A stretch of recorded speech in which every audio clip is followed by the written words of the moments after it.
Well, gather around, folks. Let me tell you about the time my dear friend Bob landed a job at a candy factory. Now, you'd think that's the sweetest gig around, right?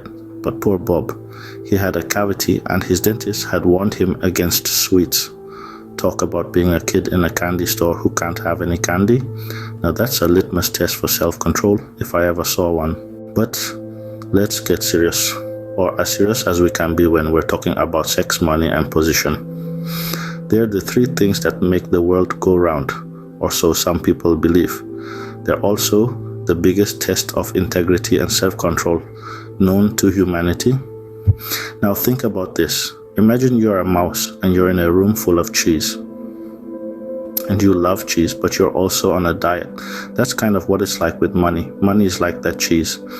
It's so tempting to take an extra slice, even when you know you shouldn't. Now, let's talk about a position. You've probably heard the saying, power corrupts, and absolute power corrupts absolutely. Well, I know a guy, let's call him Terry. Terry was elected president of the neighborhood watch.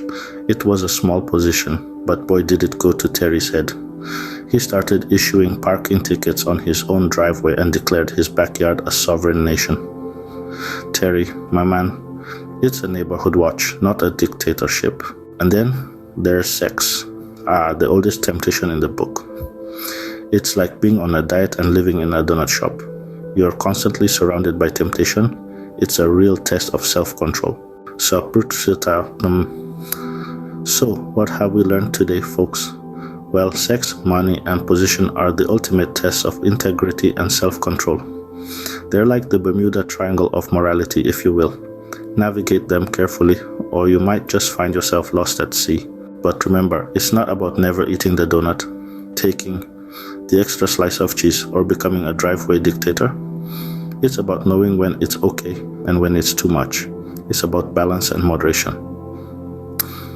And speaking of moderation, I'd better wrap this up before I start sounding like a self-help book. But before I go, remember the story of Bob, the candy factory worker with a cavity? Well, he is now the proud owner of a dental floss company. Talk about turning your weaknesses into strengths. If that's not a lesson in self-control and integrity, I don't know what is. So, next time you find yourself faced with temptation, think of Bob. And remember, integrity and self-control aren't about denying yourself all pleasures. They're about knowing when it's okay to have a piece of candy and when it's time to break out the dental floss.